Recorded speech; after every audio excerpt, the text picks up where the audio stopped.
Welcome viewers, we are back with you again after this break of 15 minutes. We are going to talk to you about medieval Indian paintings, and the discussion in medieval Indian paintings will be focused principally on the paintings of the Sultanate period. That is, we will not discuss Mughal paintings, which we will take up at some later period.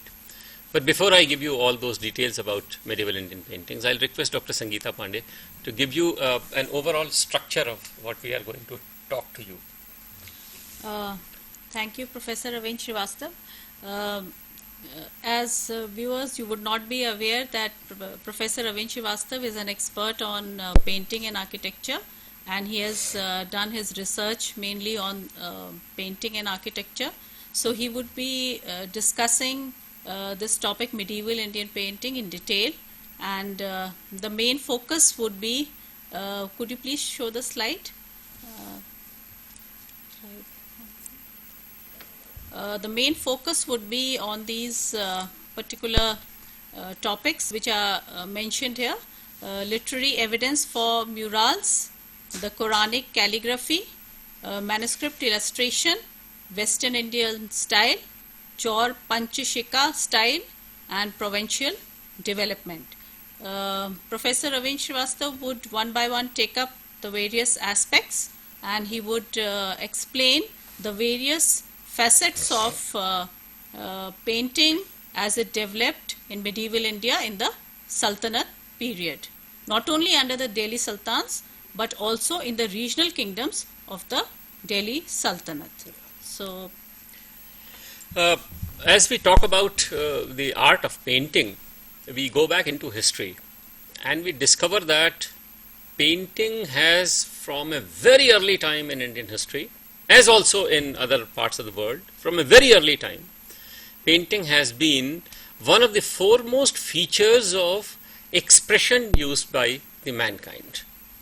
In the initial stages, this expression was artistic and emotional both.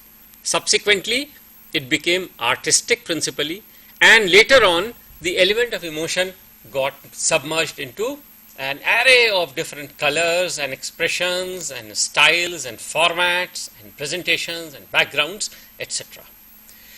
Now, ancient Indian painting or early Indian painting is very rich in the sense that rock art in India is a famous genre of paintings.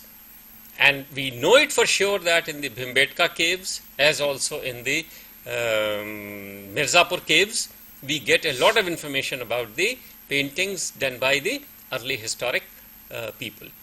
In fact, a painting of that period, the rock painting, is perhaps the only source of information about the lifestyle, their mannerism, and whatever little information we are able to gather about the social relationships, as is evidenced from the paintings of that period. Subsequently, as we come to proper history, we notice that the art of making painting on the wall continued to be practiced by the later societies. And we have a very important group of paintings which is known as Ajanta group of paintings, located in the Jalgaon district of Maharashtra. Ajanta paintings are principally Buddhist paintings, have been made on the walls of the caves, and have been made with the use of colors which were naturally available. Ajanta paintings date from about 1st century BC to about 6th century AD, which is a very long period in terms of the early Indian history. And Ajanta paintings also give us a lot of information about the lifestyle of the people, mannerisms, interpersonal relationships, and a lot of material culture that was in vogue, prevalent in those societies. From Ajanta, after 6th century AD, there appears to be a lull, some kind of a break in the art of painting in India. And thereafter, the other important group of paintings that we get to see is mostly the Mughal miniature painting. For some time, therefore, historians believe that the art of painting in India survived from the early paintings of the cave genre, cave style, and thereafter they got subdued into very localized provincial or regional schools of painting. No all India, pan-Indian, empire-centric, big state-centric school of painting did emerge during the intervening period. That is between the emergence of the Mughal miniature painting to about the end of the Ajanta rock paintings. In this session, what we are going to discuss with you principally is the evidence that is available for the intervening period. I repeat, end of the Ajanta period, Ajanta group of paintings, and the beginning of Mughal miniature is a long period of Indian history. It was generally believed that not many painting schools on a pan-Indian scale survived or developed or did exist during this period. What we are going to discuss in this session today with you is the evidence that we have gathered for the intervening period, for this so-called dark or period of lull or inaction or a period of very less activity in the field of painting. The first significant information that we get, and in the course of this discussion, we will be focusing mostly on the period that is synchronous with the Sultanate period in Indian history, say about 1190 to say the end of the Bahmani kingdom, that is about 15th century. In other words, just before the coming of the Mughal Empire, just before the establishment of the Mughal Empire. If you take this chronologically, then from the beginning of from the establishment of the Sultanate period to about the end of the Sultanate period, by the end of the Lodhis. But we have also taken into account, as Sangeeta rightly said, some of the provincial dynasties, and therefore the scope is then expanded on an all India scale from the Sultanate period to the provincial dynasties. The evidence that we have for the paintings during this period does not come in the form of paintings per se. It does not become available to us in the form of painted scrolls or painted manuscripts or painted walls or painted panels or painted leaves. It does not become available. It becomes available to us mostly in the form of literary references to paintings. Let me clarify this. The paintings do not survive. Paintings do not survive for various reasons. Reasons may be these. One, paintings were done on a surface which did not last in the rough weather conditions.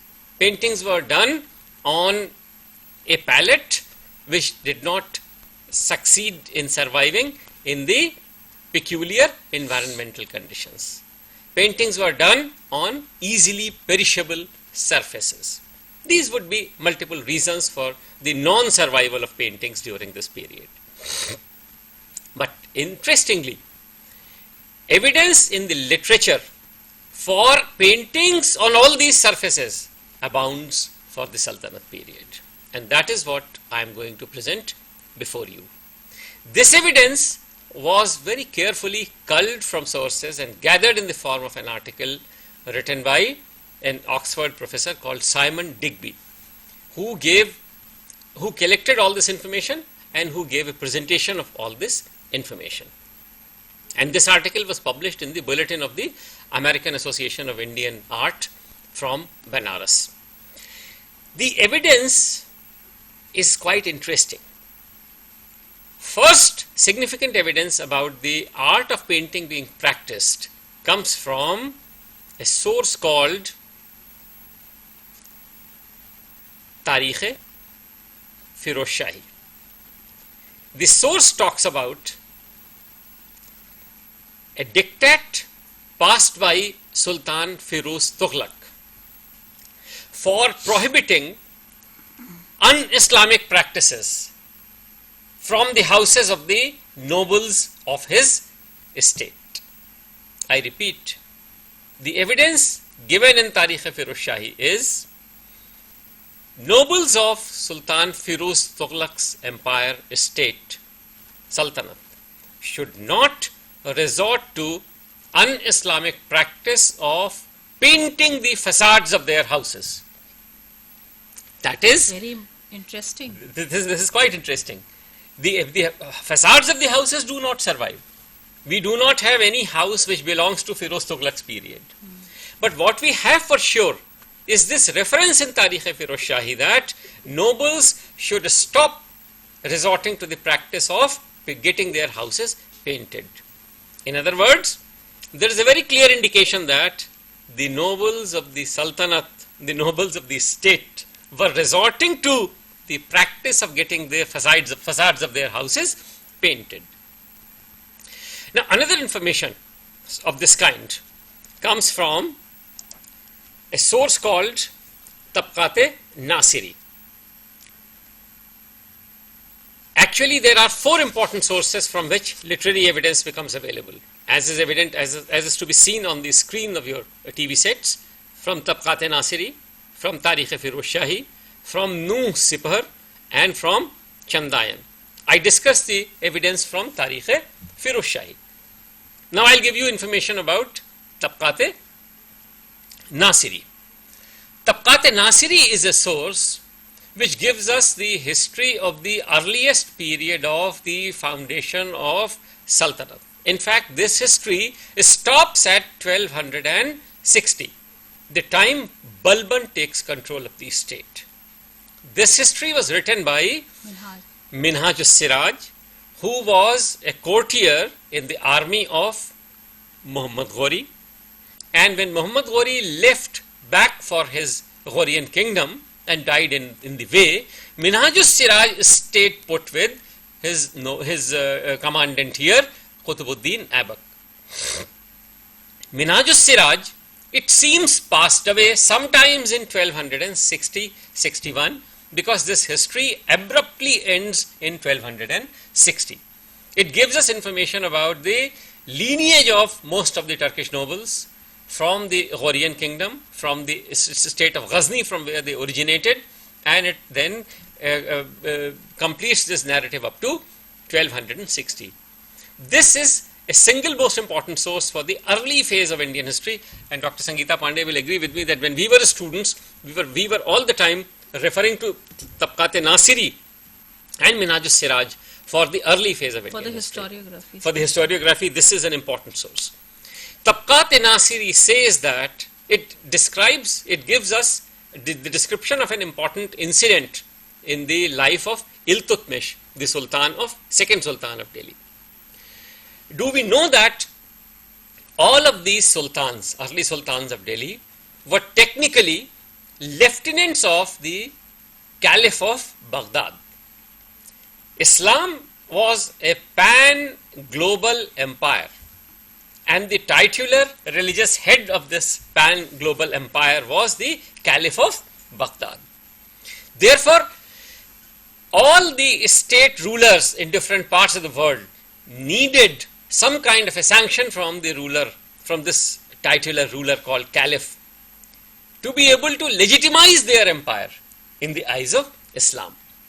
And when Iltutmish ascended the throne of Delhi, he also decided to send an emissary to the court of Caliph in Baghdad, requesting him to give him sanction and also permit him to free himself from his slave lineage. Let me briefly narrate this sequence also.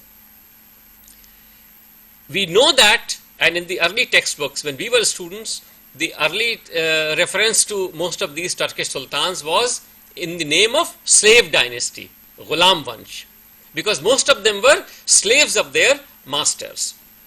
Qutbuddin Aibak was the slave of Muhammad Ghori, he had 3 important slaves, under the charge of which 3 important regions of India were left by Muhammad Ghori at the time of leaving for his hometown, his homeland. One was Yilduz, another was Kobacha, and the third was Qutbuddin Aibak. Qutbuddin Aibak was in the control of Delhi. Yilduz and Kobacha were in the control of Multan and Lahore. And it so happened that subsequently Yilduz and Kobacha were overpowered, and Qutbuddin Aibak extended his empire from Delhi to Multan and Lahore, and also some parts of East India. Now, Qutbuddin Aibak was a slave. Iltutmish was Qutbuddin Aibak's slave. He was bought as a slave, and when Qutbuddin died, his empire was passed on under the control of Iltutmish. Iltutmish sent his emissary to the court of Caliph, requesting him to give him sanction as well as permit him to liberate himself from this slavery. This entire practice was called the deed of manumission.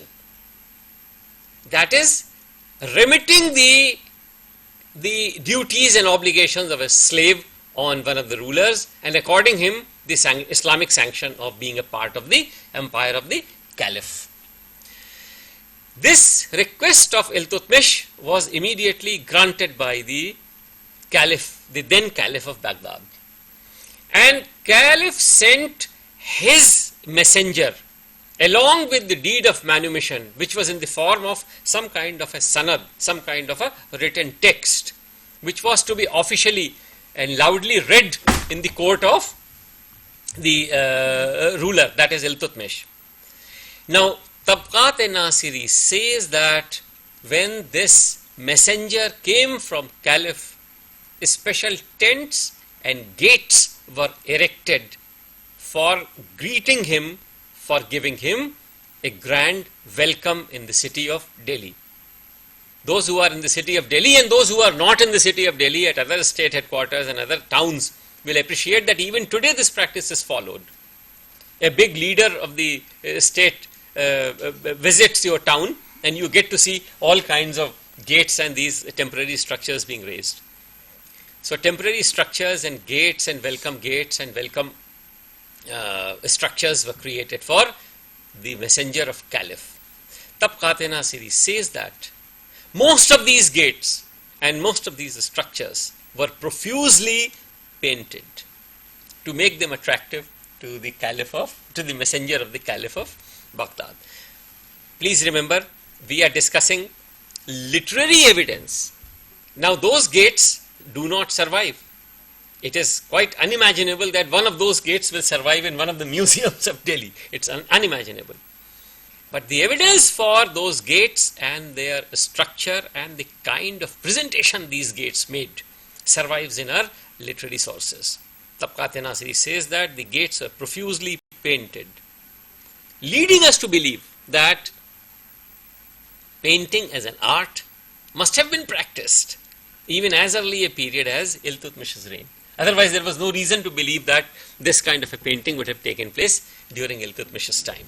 I would like to interrupt you at this point. I would like to ask you one question. Why is it that Islam prohibits this kind of pictorial representation or painting or idolatry? What is the reason? This is an interesting point, and let me give my understanding of this entire proposition. And how is it that during the Mughal period we have so many paintings, although they were also following Islam? They were also followers of Islam. This is interesting interlude, and I must answer this to be able to clarify the position. Yes, it is true that Islam technically prohibits painting.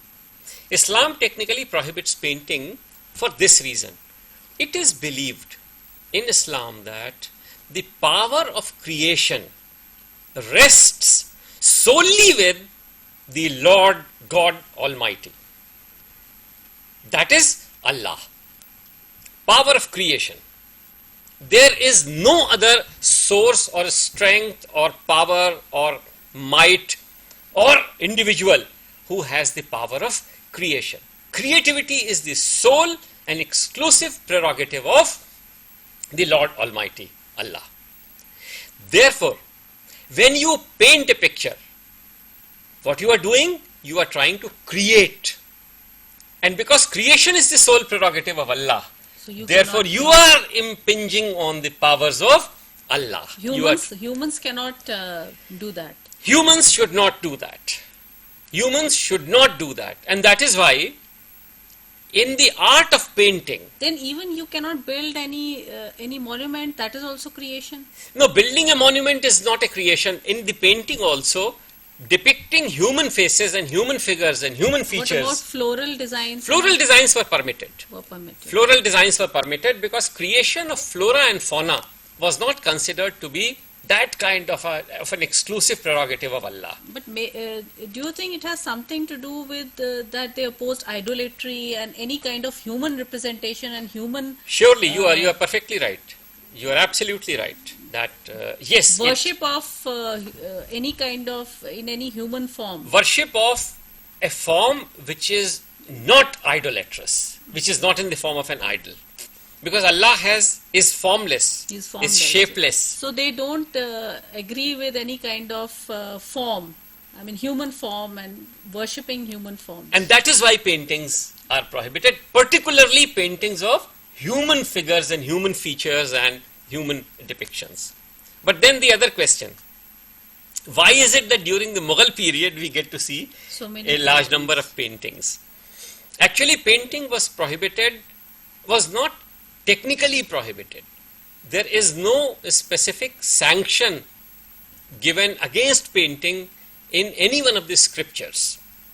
It is not. It is wrong to believe that there is any strict Islamic sanction against painting. Painting became prohibited, especially human forms, because this kind of an exclusive privilege accorded to the Almighty Allah. However, there are parallel traditions in Islam. And one parallel tradition in Islam survived in the Iranian kingdoms, which ingratiated, which inherited, which incorporated pre-Islamic traditions that had survived in the region of Iran. We all know that the Iranis, pre-Islamic Iranis were sun worshippers. Yeah. And they were great painters and creators also. So in the region of Iran, a large number of pre-Islamic traditions got integrated with Islamic traditions. So it was a blend. It was a blend. And therefore in Iran, painting was not prohibited. Human paintings were also not prohibited. The only sanction which Irani painters put on the painters was that they must not depict the form of Allah. Neither the form of Allah nor the form of the sole messenger, the last messenger of Allah, that is Prophet Muhammad. In the paintings, therefore, Irani paintings also, we do not see the depiction. We see a lot of human depiction, we see a lot of floral depiction, but we do not see the depiction of either any form of Allah or any form of the Prophet Muhammad is not shown in any one of the Irani paintings.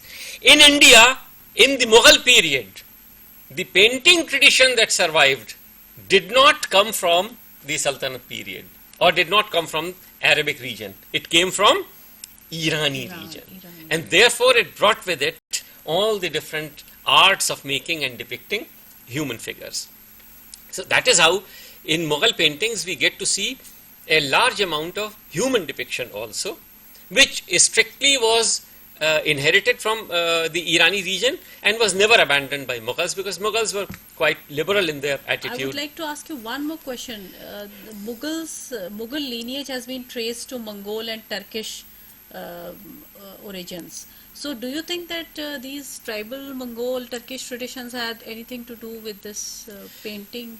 Actually, Mongol tradition also had a lot of art of painting. Maybe they took from there. They must have taken something from there. Borrowed. But in the Mughal tradition, the art of painting flourished only after, or principally after, if not only, principally after Humayun's exile from India after Sher Shah's onslaught. After his defeat in the battle of Chausa, and in the battle of Bilgram, in fact, and when Humayun had to leave this country, he had to run away from this country, he took refuge with the Safavid rulers of Iran. And there, 10, 11 years that he spent in the Safavid region, he not only appreciated the art of painting, but he also made friends with one or two very important painters of that place. And when he, after the Indian Empire was won by him, after the death of after the uprooting of the Sur dynasty, when he shifted again from Iran to India, he brought with him one or two of these important painters. And these painters then developed the art of painting in India. So it seems that the Mughals deviated from the orthodox Islamic traditions in many ways. In many ways. Because in many ways. they even did not seek the sanction from Khalifa. No, they did not. By They that did time, not, the power of Caliph had waned to such an extent that... so Mughals considered themselves superior. superior. So in many ways it was not that the Khalifa was the... No, you are right. You are absolutely... I mean, the kind of incidents that we were narrating about Iltutmish was not there in the Mughal period. In fact, Mughals practiced a completely different form of kingship. This form of kingship was a direct relationship with Almighty. Yeah. No intermediary. Divine right of kingship. And therefore, as Sangeeta has very rightly said, by the time Mughals had come to control and Mughals had become such an important empire, the relationship with Caliph had dwindled, and not even for namesake did they ever try to seek any kind of recognition.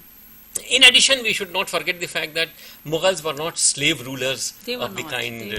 They were always free and liberated princes and other important nobles of the region.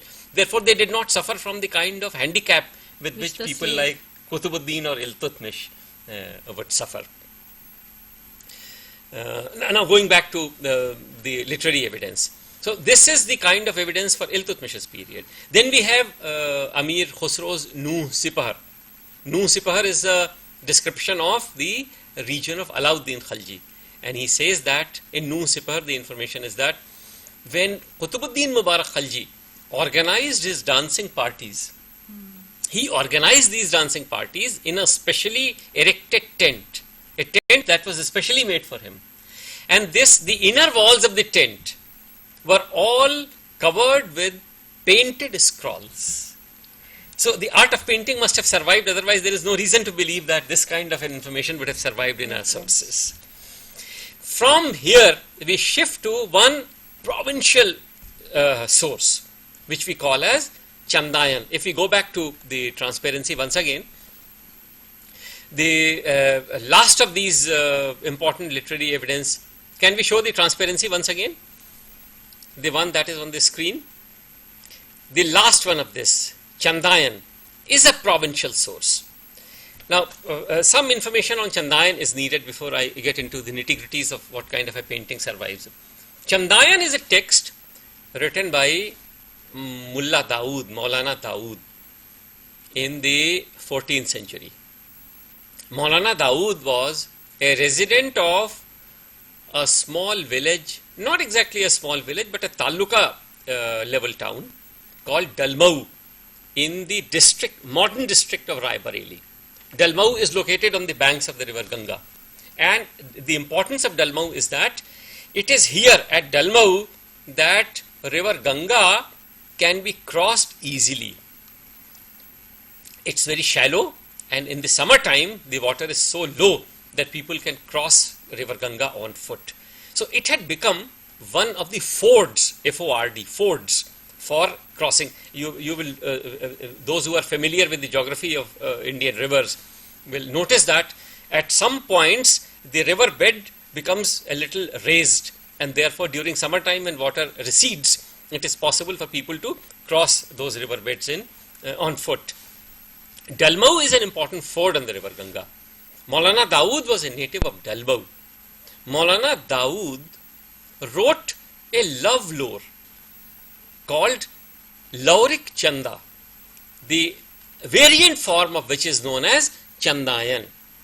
Laurik Chanda is a love story between a girl called Laurik, who was the daughter of one of the local chieftains. Please remember that we were discussing chiefdoms and chieftains during Dr. Sangeeta Pandey's discussion of the course of political structures.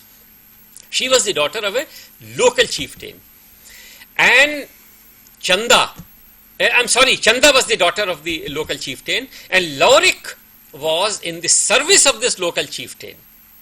And this young boy fell in love with Chanda, daughter of the ruler.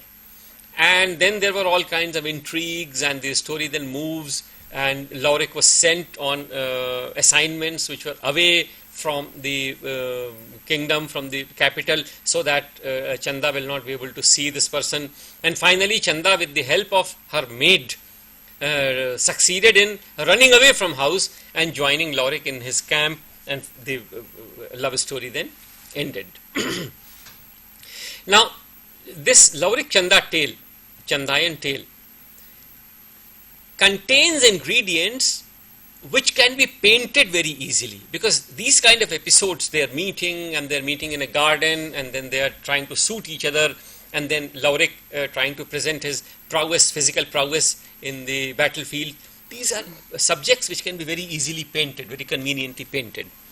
So Laurik Chanda painting, Laurik Chanda is a story that is a good material for providing you with good material for painters, for providing them with all kinds of subjects. Now this manuscript, Mullah Dawood's manuscript of Laurik Chanda's love story, Chandayan, has been painted. And this painting shows the inner chamber of Chanda in many folios. And Chanda is sometimes seen as sitting on a bed, sometimes talking to her maid, sometimes waiting for Laurik to jump through a window, etc. In all these scenes, Chanda's bed chamber and its walls have been shown as painted. Therefore, it is reasonable to believe that painting the walls, painting murals on the walls, was an art that was in vogue during the Sultanate period. And although we do not have any surviving specimen of this kind of a painting, it is a known fact. It is for all of us to acknowledge that painting murals was a commonly practiced art. I repeat, we have information from Tabqat-e-Nasiri, we have information from regarding Iltutmish's episode of manumission and erection of special gates and such structures for receiving the messenger of Caliph. Then we have information from Tarikh-e-Firuz Shahi, Sultan Firuz Tughlaq trying to prohibit the art of painting from the houses and the facades of the nobles of the state, suggesting that painting as an art was practiced. Then we have information from Nuh Sipar on Qutubuddin Mubarak Khalji's dancing parties. The inner tents were all provided with painted scrolls. And finally we have information from Laurik Chanda Chandayan, which gives us details about the painted walls of the inner chamber of Chanda. This is what we call as the literary evidence for murals. After literary evidence for murals, we have another important genre of painting which we call as Quranic calligraphy. As I look at watch, I have a feeling that we will not be able to go much beyond what we originally decided to do in this discussion, but that doesn't matter. We will stop at whichever point we conveniently we have come to a conclusion. Quranic calligraphy is an important genre of painting. Quranic calligraphy was an art practiced outside of India much earlier than what was practiced in India in the 14th century. The earliest known manuscript of calligraphic manuscript of Quran, Holy Quran, available in India, is dated. Can we go back to the transparency once again? Is dated 1399, and the place where it originated is Gwalior. This manuscript gives us interesting information on the art of illumination. This is called art of illumination. Now this illumination will not have human figures, human depictions. It will also not have depictions of the birds and animals. It will have a lot of depictions of floral designs and geometrical designs, and this calls for some amount of clarification.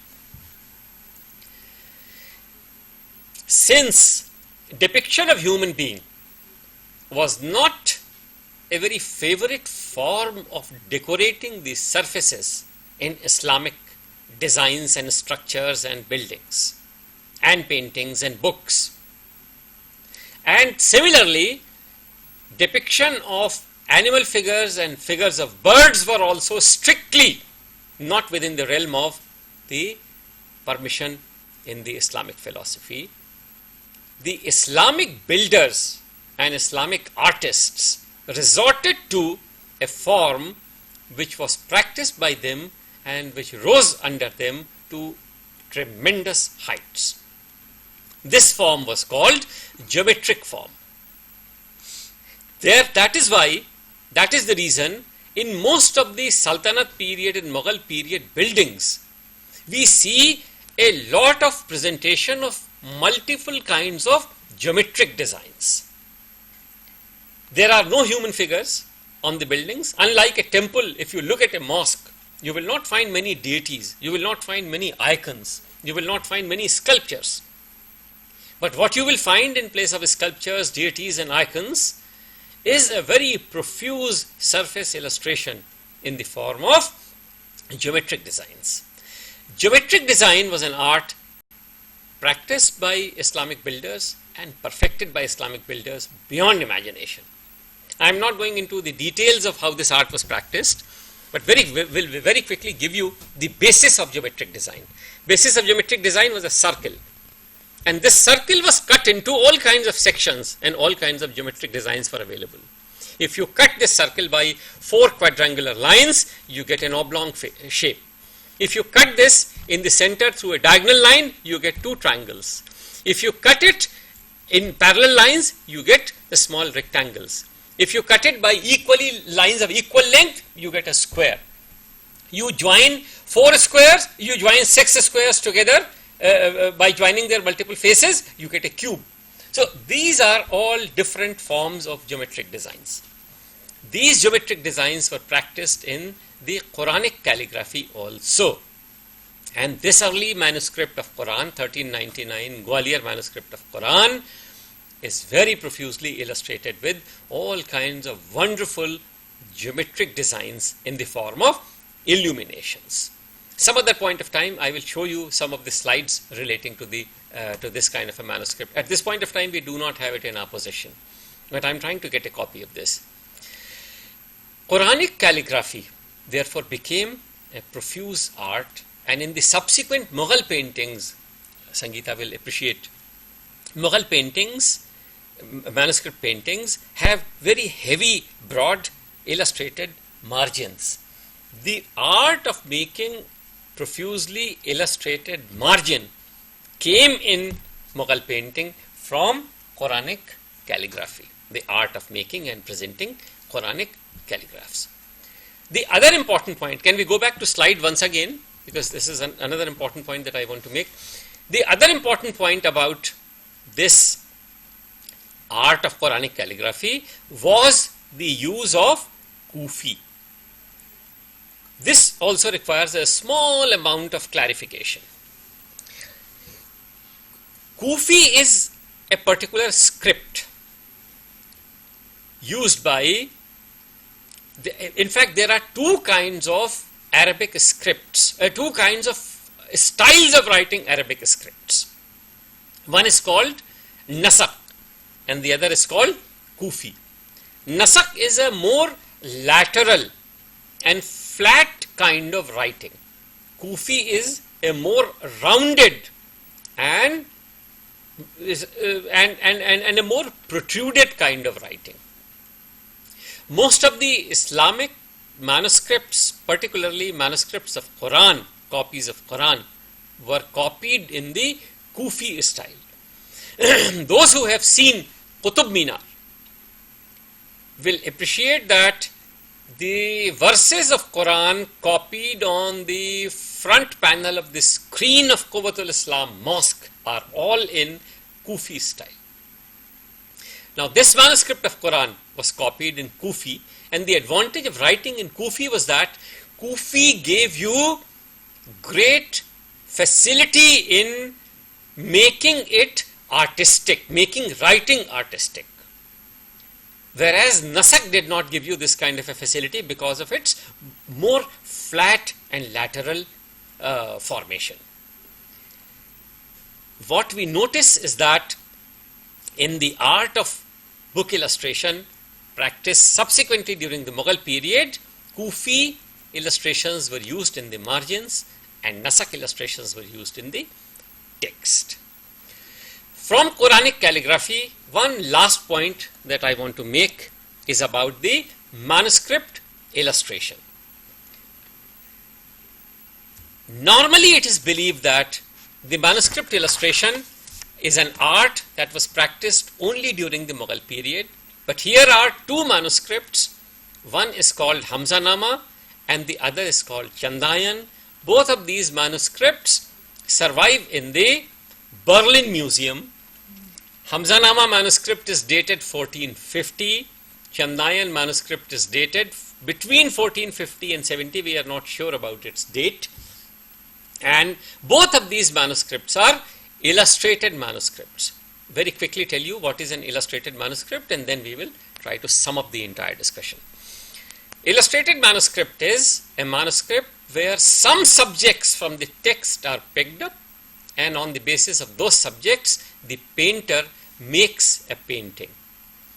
When a painting is made, the space of the text is occupied and the text is then shifted to another page. This is called illustrated manuscripts. All the subjects of a manuscript are not illustrated, but some subjects of a manuscript are illustrated. Hamzanama is an interesting manuscript. Hamzanama is the story of the exploits of Amir Hamza, who was also the uncle of Prophet Muhammad and was a great warrior.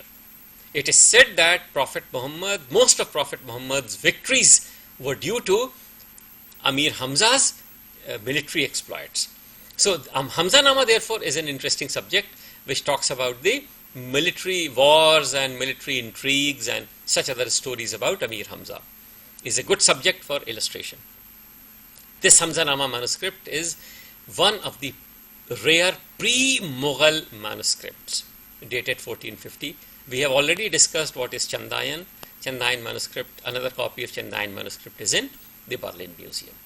So much about the art of painting, and I get to see that the time is running short.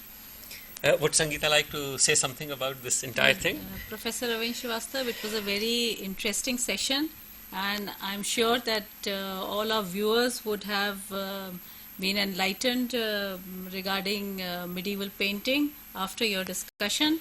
And even I did not have much idea about painting because as a separate topic it is not taught. Generally it is not taught, although we have also studied architecture, but in such detail we have not studied. So it was very interesting, and some of the questions which came to my mind, you were able to answer them very well. No, they gave a lot of zest. I must agree that there were many things that got clarified. So it was a very interesting discussion, and I hope that next time we can have another session on this, because next time I think we should also have some slides on the... Surely. Especially on Mughal, if you want to have something on Mughal painting, then we can show the viewers, because that would give more clarity, unless and until you have... And even if you can get these manuscripts from somewhere and you can display them, so it would be... Yeah, it's a good idea. That's very educative, yeah, and something new for the student and for the viewers. Whatever discussion we have done from the literary text, we should be able to show it to our students in the that form we of can show from the excerpts from the... we should be able to do that. For the time being, our discussion stops here, and we will take up Mughal painting at some subsequent time, as has been rightly suggested by Sangeeta. Thank you. Thank you very much.